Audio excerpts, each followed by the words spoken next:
as I said, I'd spoken with Ali-Modu Sheriff, and he said what he's fighting is impunity in the party.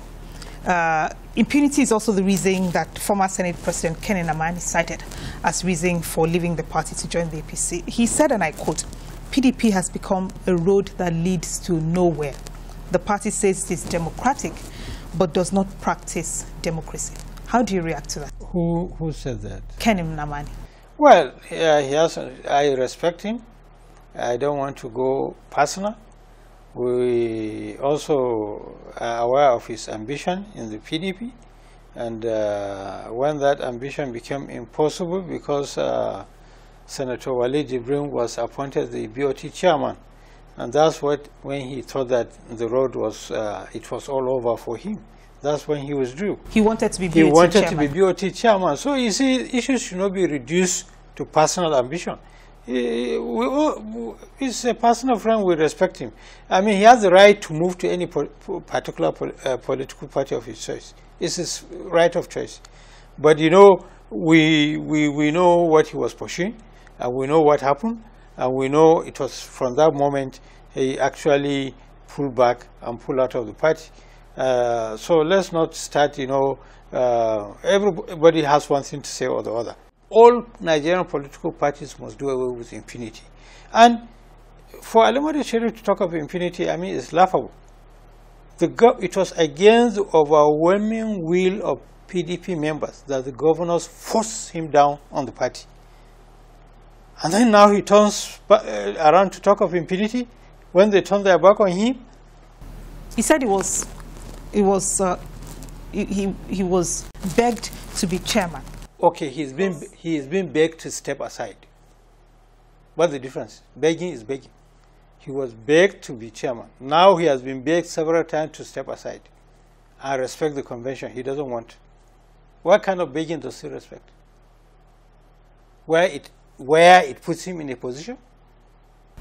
You once described Alhaji Sheriff as a mole who has always played the role of a spoiler in the politics of Nigeria. What evidence do you have?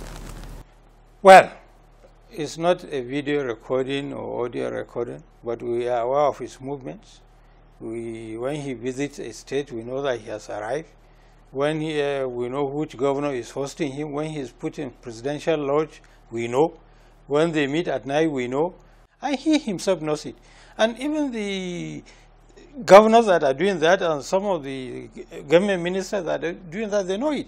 So you see, look, who doesn't know this? Our brother Senator Ali-Modu Sheriff, in name, has always been in opposition, but in practice has always been working for central government. He did that for us PDP when we are in power. So the leopard doesn't change its spots. But if you knew that he had that tendency, why was he brought into the party? Why was he encouraged to join the party and become the chairman? 99% of the PDP members that knew resisted it.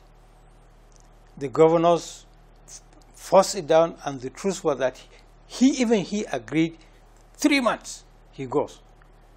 The last NEC meeting of the party address, he emphasized it 3 months.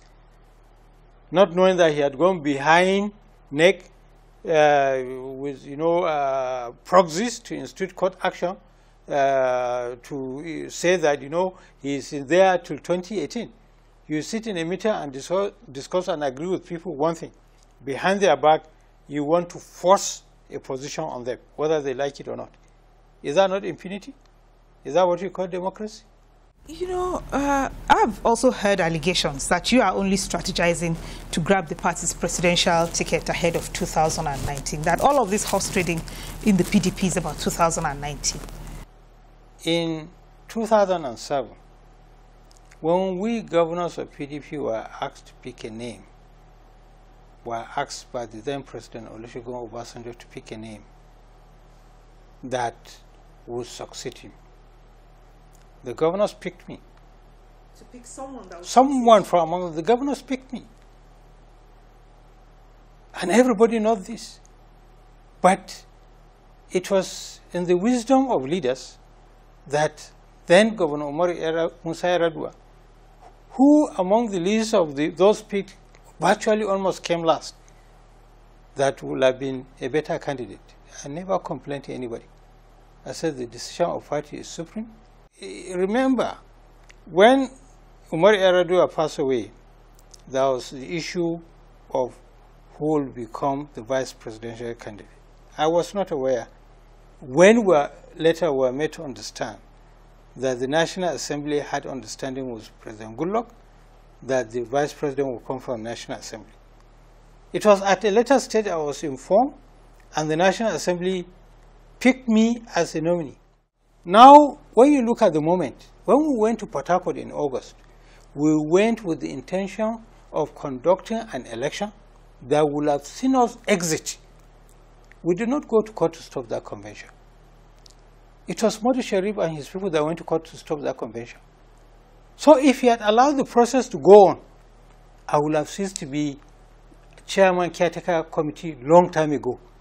I am not the one behaving in a manner that is elongating my position as chairman caretaker committee. So it has nothing to do with personal ambition. But would you like to be president? If my party were to consider me fit, I will then think about it.